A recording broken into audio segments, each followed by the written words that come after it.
GK kids. सफेद सांप।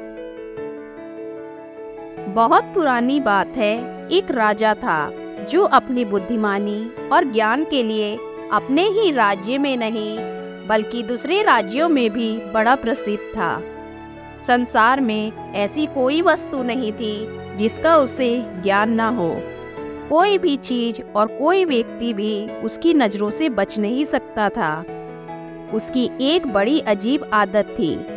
हर दोपहर को जब घर के सब लोग खाना खा चुके होते थे और खाने की मेज से सारी चीजें उठाकर जब उसे बिल्कुल साफ कर दिया जाता था और केवल राजा ही खाने के कमरे में अकेला बैठा होता, तो उसका विश्वसनीय सेवक चांदी के बर्तन में कुछ ढककर लाता और चुपचाप राजा के खाने की मेज पर रखकर चला जाता। उस सेवक के जाने के बाद राजा चुपचाप उस बर्तन को खोलता और उसमें से कुछ निकालकर खाता और खाकर फिर उस बर्तन को उसी तरह कसकर बंद कर देता जैसा उसका सेवक उसके पास छोड़ गया था। घर के किसी भी आदमी को यह नहीं मालूम था कि इस चांदी के बर्तन में क्या चीज है, क्योंकि घर के किसी भी व्यक्ति को उस बर्तन को खोलने की अनुमति नहीं थी, यहाँ तक कि राजा के विश्वसनीय सेवक को भी नहीं। एक दिन राजा के उस सेवक के मन में यह जानने की तीव्र इच्छा हुई कि इस चांदी के बर्तन में ऐसा क्या है जिसके बारे में राजा के घर के किसी भी व्यक्ति को नहीं मालूम और ना ही उन्हें यह जानने की आज्ञा है। वह अपनी जिज्ञासा को रोक नहीं पाया। उसने सोच लिया कि आज वह यह जरूर जानकर रहेगा कि इस चांदी के बर्तन में ऐसा क्या है जिसको राजा सब लोगों के चले जाने के बाद ही मंगवाता है। उस दिन जब सेवक अपने राजा के लिए वह बर्तन ले जाने लगा, तो उसने महल के एक सूने कमरे के कोने में ले जाकर उसे खोला। उसने देखा कि एक छोटा सा सफेद सांप उबालकर उस चांदी के बर्तन में रखा था और साथ ही छुरी, कांटा, चम्मच भी सफेद रंग के थे। उसने चुपके से सांप का एक टुकड़ा काटकर अपने मुंह में रख लिया, यह जानने के लिए कि यह ऐसी कौन सी स्वादिष्ट चीज है जिसे राजा सबसे बाद में खाता है। जैसे ही सेवक ने उस सफेद सांप का एक टुकड़ा अपनी जीभ पर रखा, उसे महल के बाहर बैठी चिड़ियों की आवाज साफ साफ समझ में आने लगी। तब उसने चुपचाप उस कमरे की खिड़की के पास खड़े होकर उनकी बातें सुनने की कोशिश की। वे दोनों चिड़िया अपने अपने अनुभवों के बारे में एक दूसरे को सुना रही थी, जो उन्हें कल खेतों, खलियानों और बागों में हुए थे। सफेद सांप ने राजा के सेवक को अब पशु पक्षियों की भाषा समझने की शक्ति प्रदान कर दी थी। फिर वह चुपचाप जाकर राजा के चांदी का कटोरा उसके खाने की मेज पर रख आया। उसी दिन एक ऐसी घटना घटी कि राजा के सेवक को राजमहल छोड़ना पड़ा, क्योंकि उसी दिन रानी की हीरे की अंगूठी कहीं गिर गई। रानी को राजा के इस विश्वसनीय सेवक पर शक हुआ, क्योंकि सिर्फ उसी सेवक को पूरे महल में आने जाने की अनुमति थी। राजा ने अपने सेवक को बुलाकर रानी के हीरे की अंगूठी के बारे में पूछा, पर उस सेवक ने कहा कि उसने यह अंगूठी कहीं भी नहीं देखी। राजा ने उसे बहुत धमकाया कि अगर कल सुबह तक उसने अंगूठी के चोर को नहीं ढूंढा तो उसे जेल में डाल दिया जाएगा। वह सेवक बार बार अपनी बेगुनाही साबित करने की कोशिश करता रहा, पर राजा ने उसकी एक ना सुनी। जेल और मौत के भय ने उसकी जिंदगी दूभर कर दी। उसे समझ नहीं आ रहा था कि ऐसी हालत में वह क्या करे, किससे मदद मांगे। ऐसा सोचते सोचते वह महल के बाहर बने हुए तालाब के किनारे पर जाकर बैठ गया और अपनी मौत का इंतजार करने लगा, क्योंकि उसे पूरा विश्वास था कि कल सुबह तक उसे इस खोई अंगूठी का पता नहीं चल सकेगा और राजा उसे मौत की सजा सुना देगा। वह ऐसा सोच ही रहा था कि तभी सफेद रंग की दो बतखें वहां तैरती हुई आई और आपस में बातें करने लगी। वह सेवक ध्यान से उन दोनों की बातें सुनने लगा। एक बतख ने दूसरी बतख को बताया, मेरे पेट में कुछ चुभ रहा है। आज जब रानी राजा सुबह सैर करने आए थे तब रानी ने पानी से हाथ धोने के लिए इस तालाब में हाथ डाले तो उसकी अंगूठी पानी में गिर गई और मैंने उसे झट से निकल लिया। अब वही अंगूठी मेरे पेट में चुभ रही है। सेवक ने जैसे ही उस बतख की बात सुनी, वह फौरन तालाब में उतर गया, उस बतख को पानी से निकालकर ले आया और दौड़ा दौड़ा रसोई घर में जाकर रसोइये से बोला, आज शाम के भोजन के लिए तुम इस बतख को काटो। रसोइये ने कहा, ठीक है, तुम इसे यही छोड़ जाओ, मैं बाद में काटूंगा। पर बेचारे सेवक को शांति कहाँ थी, वह तो अपनी मौत के डर से परेशान था। सो उसने खुद ही उस बतख को काटने के लिए बड़ा सा चाकू उठाया और उसका पेट चीर दिया। सचमुच ही उसके पेट से हीरे की बड़ी सी अंगूठी बाहर आ गिरी। अब वह सेवक खुशी खुशी उस अंगूठी को राजा के पास ले गया और अपनी बेगुनाही साबित की। राजा उससे बहुत खुश हुआ और उससे कहा कि वह जो कुछ भी मांगेगा वह उसे जरूर देगा।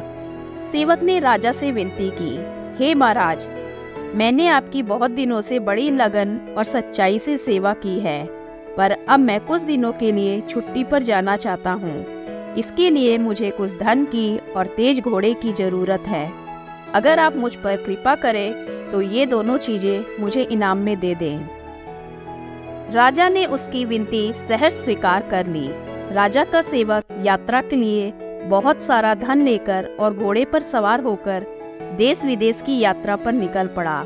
वह अपनी यात्रा पर जा रहा था कि रास्ते में उसे एक तालाब मिला, जिसके एक किनारे पर 3 मछलियां पानी से बाहर पड़ी तड़प रही थी।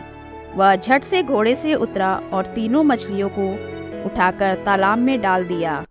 पानी में पहुंचते ही तीनों मछलियां खुश होकर बोली, हम तीनों तुम्हें याद रखेंगी और जब तुम्हें जरूरत होगी हम तुम्हारे काम आएंगी, क्योंकि तुमने हमारी जान बचाई है। सेवक मछलियों की बात सुनकर खुशी खुशी वहां से आगे बढ़ गया। काफी देर चलने के बाद वह थोड़ा आराम करने के लिए एक पेड़ के नीचे रुका तो देखा कि कौवा कौवी अपने छोटे छोटे बच्चों को चोंच मार मार कर अपने घोंसले से निकाल रहे थे और साथ में बोलते भी जा रहे थे, अब तुम सब बच्चे बड़े हो गए हो, निकलो हमारे घोंसले से।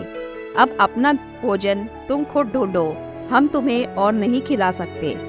कौवे के बच्चे बड़ी जोरों से चीख पुकार कर रहे थे और अपने माता पिता से प्रार्थना कर रहे थे कि वे उन्हें कुछ दिन और इस घोंसले में रहने दें।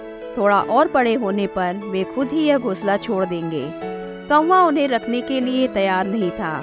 वह चाहता था कि जितनी जल्दी वे उसके घर से जाएंगे उतनी जल्दी वे स्वावलंबी हो सकेंगे। उस सेवक को उन बच्चों पर बहुत तरस आया।